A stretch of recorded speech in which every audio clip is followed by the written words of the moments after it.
आज आपण पाहणार आहोत कोबीचे कटलेट कसे बनवायचे किंवा कोबी हवं तर याला कोबी वडे म्हणू शकता। अगदी हाताशी असणाऱ्या पदार्थांपासून आपण हे कटलेट्स बनवणार आहोत। झटपट बनवून तयार होतात, कमी इन्ग्रेडियंट्समध्ये बनतात आणि चवीला देखील अगदी टेस्टी बनतात। ते इथं पाहू शकता तुम्ही मी कशा पद्धतीने कोबी कटलेट बनवलेले आहेत। तर पाहूया आपण त्याच्यासाठी लागणारे साहित्य। 2 चमचे बेसन पीठ, 1 चमचा धनेपूड, 1 चमचा लाल मिरची तिखट, 2 बारीक चिरलेली हिरवी मिरची व गरम मसाला। इथे मी 1.5 कप पोहे वापरणार आहे व पावशर कोबी जी आहे ते मी छान बारीक चिरून घेतलेली आहे। पावशर हे जे कोबी आहे ते पावशरचं मेजरमेंट आहे।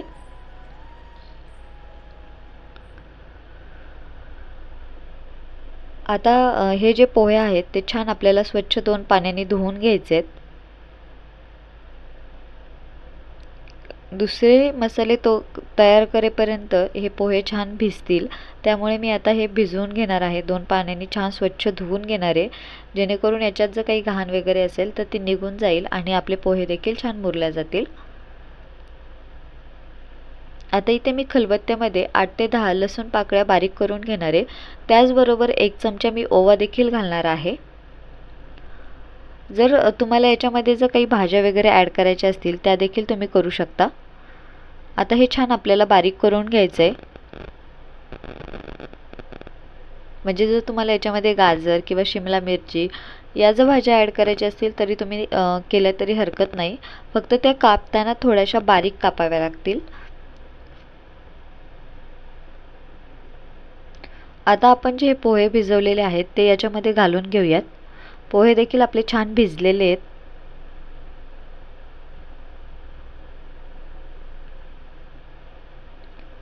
आता मी हे छान एकजीव करून घेतले। आता याच्यामध्ये आपण अद्रक लसूणची पेस्ट घालूयात, बारीक चिरलेली हिरवी मिरची, लाल तिखट, धनेपूड, गरम मसाला,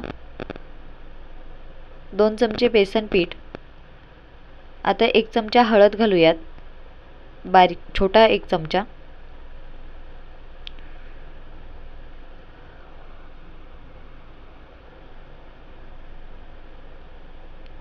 चवीनुसार मीठ। आता याच्यामध्ये कुठलंही एक्स्ट्रा पाणी घालायचं नाही, कारण काय होतं की आपण पोहे तर भिजवून घेतलेले असतात आणि कोबीला देखील ऑटोमॅटिकली पाणी सुटत असतं, त्याच्यामुळे एक्स्ट्राचं पाणी घालायचं नाही। तर आता हे सर्व मिश्रण आपल्याला छान एकजीव करून घ्यायचं आहे। हे सर्व जिन्नस छान मिक्स झाले पाहिजे। आता याच्यामध्ये मी चिमूटभर सोडा घातलेला आहे। तर इथं पाहू शकता आपलं मिश्रण छान एकजीव करून झाले। आता आपण याचे वडे करून घेऊयात।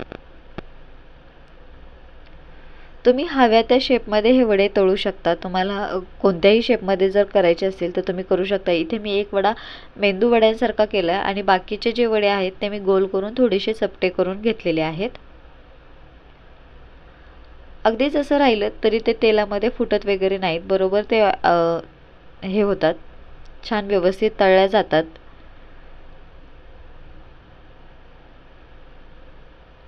तर अशा पद्धतीने इथे तुम्ही पाहू शकता मी सर्व वडे बनवून तयार करून घेणार आहे। रोज रोज पोहे खायचा जर कंटाळा आला असेल तर नाश्त्यासाठी हा पदार्थ एकदम बेस्ट आहे आणि सर्वच जण आवडीने खातात नवीन काहीतरी।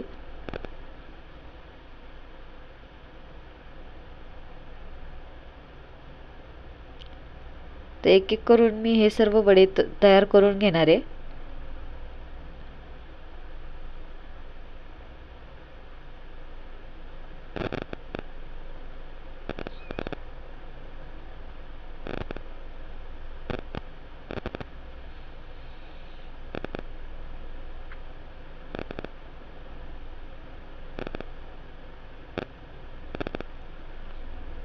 आणि याला काही फारसा वेळ लागत नाही, करायला देखील वेळ लागत नाही आणि बाकीचे जे काही त्याला लागणारं साहित्य आहे ते देखील आपल्या हाताशी असणारच आहे। इथे सर्व वडे आपले तयार करून झालेले आहेत। तोपर्यंत इथं मी कढईमध्ये तेल गरम होण्यासाठी ठेवलं होतं। तेल छान कडकडीत गरम झालं की आपण याच्यामध्ये वडे तळून घेऊयात। वडे तळताना फक्त एवढंच लक्षात ठेवायचं आहे की ते अगदीच हाय फ्लेमवर तळायचे नाही आहेत किंवा अगदीच लो फ्लेमवर तळायचे नाही आहेत, मध्यम आचेवरच हे आपल्याला तळायचे आहेत। जर अगदीच हाय फ्लेमवर तळले तर ते पटकन बाहेरून त्याचा रंग चेंज होईल, पण आतून ते तळल्या जाणार नाहीत. आणि एकदम लो फ्लेमवर तळले तर त्याला वेळ पण जास्त लागतो आणि दुसरी गोष्ट ते जास्त तेल घेतं, क्रिस्पी होत नाहीत. तर मध्यम आचेवर आपल्याला हे छान ब्राऊन रंग होईपर्यंत आपल्याला वडे तळून घ्यायचे आहेत, जेणेकरून ते मधून देखील तितक्याच छान पद्धतीने तळल्या जातील आणि क्रिस्पी होतील. तर अशाच पद्धतीने मी सर्व एक एक करून वडे तळून घेणार आहे.